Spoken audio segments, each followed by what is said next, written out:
For nearly a century, scientists were certain about one thing when it came to the greatest ocean migration in human history. They had no idea who actually did it. Somewhere between 3,000 and 800 years ago, people sailed further across open ocean than any humans before them, crossing distances longer than the width of the continental United States in wooden canoes, with no compass, no metal tools, and no written language to record what they'd done.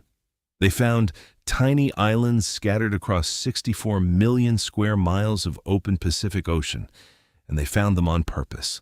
For 100 years, historians and scientists argued bitterly over who these people actually were. Were they East Asian farmers who sailed straight out into the unknown? Were they hunter-gatherers from Melanesia who slowly worked their way east, mixing with everyone they met along the way? Did they really reach South America centuries before Columbus ever left Spain? And what actually happened on Easter Island, one of the most famous collapse stories ever taught in schools? For decades, all we had was pottery, language, and guesswork. Now we have their actual DNA, ancient bones, sequenced genomes, and direct genetic evidence pulled out of skeletons that are close to 3,000 years old. And what that DNA reveals is stranger, more brutal, more impressive, and more surprising than almost anything archaeology alone ever suggested. This is the real genetic story of who the Polynesians were. Some of it is going to overturn what you think you already know. Before we get into it, if you want more real history that's actually sourced back to the studies instead of repeated like museum plaque trivia, hit subscribe now. You are going to want to see where this series goes next. Okay, let's get into it. For most of the 20th century, there were two competing theories about where Polynesians came from, and researchers genuinely hated each other over this. The first was called the express train model. An archaeologist named Peter Bellwood proposed that a farming culture from mainland China moved to Taiwan, then to the Philippines, and then shot straight out across the Pacific, covering something like 24,000 kilometers in just 300 years. Fast, direct, almost no stops. This lined up with the way Polynesian languages are related to languages spoken by indigenous Taiwanese people even today, which suggested a rapid, direct expansion out of Asia. The second theory was called the slow boat model. This one argued that these voyagers didn't sail straight out. Instead, their ancestors moved slowly through Melanesia, the islands near New Guinea, mixing extensively with the people already living there for generations before finally continuing east into the remote Pacific. Supporters of this theory pointed to the DNA of living Polynesians today, which shows real genetic ties to Melanesian populations, not just East Asian ones. For decades, this was unsolvable because we only had modern DNA to work with, and modern DNA gets muddied by thousands of years of migration and intermarriage. You cannot use a modern person's genome to perfectly reconstruct what their ancestors looked like 3,000 years ago. It's like reading 100 generations of handwriting all written on top of each other. Then, researchers extracted actual ancient DNA directly from skeletons found at Lapita archaeological sites in Vanuatu and Tonga, the earliest physical evidence of Polynesian ancestors, dated to roughly 3,000 years old. It was the first genome-wide ancient DNA study ever done on early Pacific settlers, and the results were almost a clean sweep for one side of the debate. These ancient individuals were almost entirely East Asian in ancestry, not a 50-50 mix, not a slow blend with Melanesians. The first people to settle these remote islands were essentially unmixed East Asians who had sailed directly out into the Pacific, exactly as the express train model predicted. The slow, gradual mixing theory that had dominated for years turned out to be wrong, at least for that first wave of settlement. But here's where it gets genuinely strange, and this is the part almost nobody outside of specialist journals actually knows. That original population, the true first settlers who built the Lapita culture and sailed those impossible distances, was almost completely erased from the gene pool within a few hundred years. Not through disease, not through conquest recorded in any myth or oral history, just through ordinary migration and intermixing that happened so thoroughly it rewired the genetic identity of an entire region. Roughly 500 years after the first Lapita settlers arrived, a second wave of Papuan-related migrants came in from the Bismarck Archipelago near Papua New Guinea. And when they reached places like Vanuatu, something happened that looks almost like a genetic replacement. The original East Asian-related ancestry was overwhelmed. Today, the vast majority of ancestry in that region traces back to this second wave, not to the original Lapita voyagers who made the first impossible crossing. Sit with it for a second. The people who speak Austronesian languages today, who carry Lapita cultural heritage, who are descended in a cultural sense from the very first humans to conquer the remote Pacific, are, genetically, mostly descended from a completely different population that arrived later and simply outcompeted the first one demographically. The culture survived, the language survived, the genome underneath it almost didn't. It's one of the clearest examples in all of human genetics of language and culture completely decoupling from ancestry. If you only had the languages and the pottery to go by, you would think you were looking at one continuous population. The DNA tells you it's actually two, and the first one very nearly vanished. And that's not even the strangest inconsistency hiding inside Polynesian DNA. Because when scientists looked specifically at two very different pieces of the genome, the story split completely down the middle. Here's the setup. Every person carries two special kinds of DNA that get passed down in specific ways. Mitochondrial DNA, which you only inherit from your mother, and the Y chromosome, which biological men only inherit from their father. Because these follow separate parental lines, comparing them lets scientists reconstruct the maternal and paternal history of a population independently. When researchers did exactly this for Polynesians, they found one of the most dramatic mismatches ever recorded in human population genetics. About 94% of Polynesian mitochondrial DNA traces back to East Asia. Only about 6% traces to Melanesia. But flip over to the Y chromosome, the paternal line, and the numbers almost completely reverse. Around 66% of Polynesian Y chromosomes trace back to Melanesia, with only about 28% tracing to East Asia. In plain terms, the mothers of the founding Polynesian population were overwhelmingly East Asian. The fathers were overwhelmingly Melanesian. Two entirely different ancestral populations split cleanly down parental lines, fused into one people.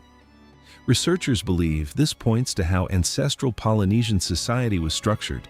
The pattern is consistent with a matrilocal society, meaning when a Melanesian man and an East Asian woman had children, the family tended to settle with the wife's people, not the husband's. Over generations, voyaging East Asian women carried their maternal lineages forward in far greater numbers than the men who joined them along the way. It's a genetic fingerprint of an entire social structure written directly into modern DNA. There's a third twist buried in Polynesian and near-oceanic DNA that sounds almost like science fiction, except it's fully documented in peer-reviewed genetics journals. Some populations closely related to Polynesian ancestry, particularly Papuans and other near-oceanic groups, carry up to 5% of their genome from an extinct species of ancient human called the Denisovans. Denisovans were first identified from a single finger bone found in a cave in Siberia. Scientists didn't even have a full skeleton, just a bone fragment, and enough DNA inside it to reveal an entirely unknown branch of the human family tree, separate from Neanderthals, separate from us, and now completely extinct. And yet, thousands of miles from that Siberian cave, some Pacific populations carry more of this extinct species' DNA than almost anyone else on the planet. East Asians, the supposed ancestral homeland of Polynesian voyagers, carry almost none of it, which means the actual interbreeding with Denisovans most likely happened somewhere in the Pacific or island Southeast Asia region itself, not on the Asian mainland, as the migration route would suggest. And this isn't just a genetic curiosity sitting there doing nothing. Researchers studying Papuan genomes found that this inherited Denisovan DNA actively affects the immune system today, shaping how genes involved in fighting infections get switched on and off. A species that went extinct tens of thousands of years ago is still, in a very real sense, influencing the biology of people alive right now. That's not folklore. That's published, peer-reviewed science. If you're enjoying this, do me a quick favor and drop a like on this video right now. It genuinely helps this channel keep making deep dives like this instead of the surface-level stuff everyone else recycles. Okay, back to the story, because we're about to get into the single most explosive genetic discovery in this entire field. For decades, one question absolutely obsessed both scientists and adventurers. Did Polynesians ever actually reach the Americas? This question has a famous history. In 1947, a Norwegian explorer named Thor Heyerdahl built a raft called the Kon-Tiki and sailed it from South America to Polynesia, trying to prove South Americans could have settled the Pacific Islands. His journey succeeded and made him famous, but it never proved ancient contact actually happened. It only proved the drift was physically possible. For decades afterward, the strongest piece of supporting evidence was a humble vegetable, the sweet potato. Sweet potatoes are native to South America, yet they were already growing across Polynesia long before any European ever arrived there. That seemed like undeniable proof that someone at some point carried them across the ocean. Except in 2018, a genetic study completely upended that assumption. Researchers sequenced sweet potato DNA, including a specimen collected by botanist Joseph Banks on Captain Cook's first voyage in 1769, and found that lineage had genetically diverged from South American varieties over 100,000 years ago. Humans haven't existed as a species for that long. The researchers concluded the evidence against humans spreading the sweet potato was extremely strong. It likely crossed the Pacific on its own, floating on currents or carried by birds, long before a human foot ever touched Polynesia. So the single biggest piece of evidence for ancient trans-Pacific contact turned out to be a coincidence of plant biology, not proof of human voyaging at all. But here's the twist. Just 2 years later, in 2020, a separate team of researchers proved that actual human contact really did happen, using something the sweet potato couldn't lie about: living human DNA. A team led by researchers at Stanford analyzed genetic data from over 800 people across Polynesia and the Americas. They found unmistakable Native American ancestry in the genomes of people from several islands, including Nukuhiva, Fatuhiva, Palliser, Mangareva, and Rapanui, and traced that ancestry back to a specific source population, the Zenu people of what is now Colombia. Then they did something even more precise. Using the length of shared DNA segments, which shorten with every generation, scientists can estimate how long ago two populations mixed, almost like a genetic stopwatch. The earliest detectable contact wasn't on Rapanui, the island everyone assumed was the contact point since it's closest to South America. It was on Fatuhiva in the Marquesas, thousands of kilometers further away, dating to around the year 1150. Researchers believe the genetic signature points to a single contact event, one small group of people meeting once, whose descendants then spread that Native American ancestry across other islands as Polynesian settlement continued eastward over the following centuries. One encounter, one small group of travelers, and the genetic echo of that meeting is still detectable in living people, 800 years and dozens of generations later. This finally answered a question people had been arguing about since Thor Heyerdahl built his raft. Yes, ancient Polynesians really did make contact with the Americas, just not in the place or through the plant that everyone originally assumed. Now let's talk about Easter Island itself, because ancient DNA just demolished one of the most famous cautionary tales in modern history books. You've almost certainly heard some version of this story. Polynesian settlers arrived on Rapanui around the year 1250 and built the massive stone statues called moai. According to a popular theory, their population exploded past 15,000 people. They cut down every palm tree competing to build bigger statues, triggered total ecological collapse, descended into resource wars and cannibalism, and the population catastrophically crashed from their own mismanagement. It's called the ecocide theory, and for years it was taught almost as fact. In 2024, researchers sequenced the genomes of 15 ancient Rapanui individuals who lived between 1670 and 1950. A catastrophic population collapse would leave an unmistakable signature in the DNA, something called a genetic bottleneck, where survivors' descendants end up sharing unusually similar genetic markers. The researchers looked for exactly that signature. It wasn't there. Instead, the genomes showed a population that grew steadily and continuously from the 1300s all the way through first contact with Europeans in the 1700s. No crash, no bottleneck, no evidence of the population ever dropping anywhere near the scale the ecocide theory describes. The same study found something else important. The real demographic disaster on Rapanui didn't come from the islanders themselves.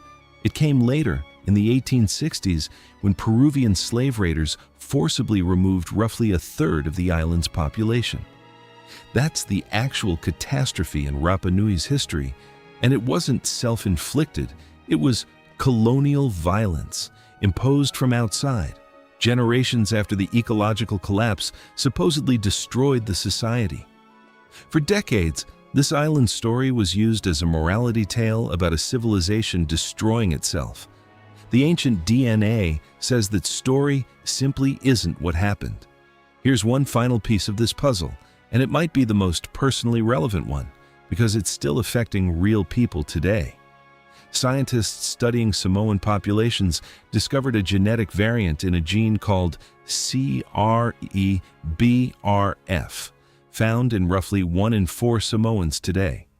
This single variant has the largest known effect on body mass index of any common genetic variant identified in any population on Earth, increasing the odds of obesity by roughly 35 to 40%. But the same variant also appears to lower the risk of type 2 diabetes, which goes directly against what you'd expect, since obesity and diabetes usually rise and fall together. Researchers believe this variant functions as what's sometimes called a thrifty gene, promoting unusually efficient energy storage. The body holds onto fat more effectively and burns less at rest. For someone on a voyage lasting weeks across open ocean with unpredictable food supplies, that efficiency could plausibly have meant the difference between surviving the crossing and not.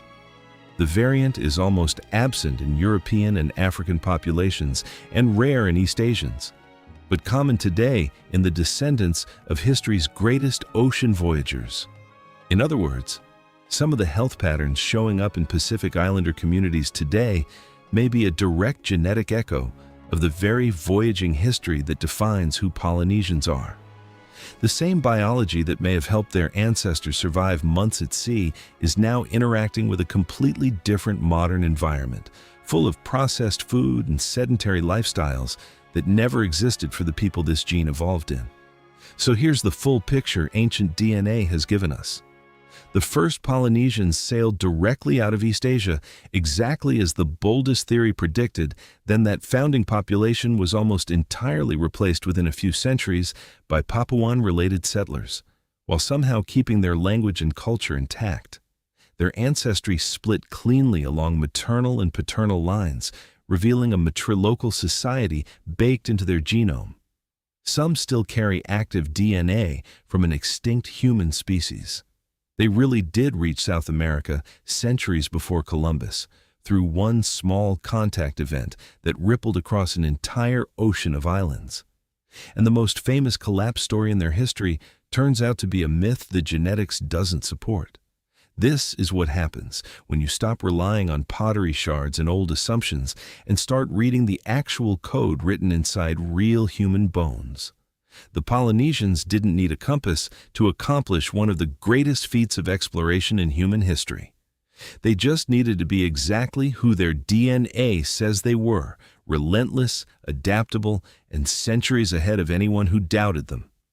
If this kind of deep, source-backed history is your thing, subscribe now because there are more videos like this coming, and you don't want to miss the next one. And if there's a topic you want the DNA evidence pulled apart on next, drop it in the comments below. I read every single one. Thanks for watching, and I'll see you in the next video.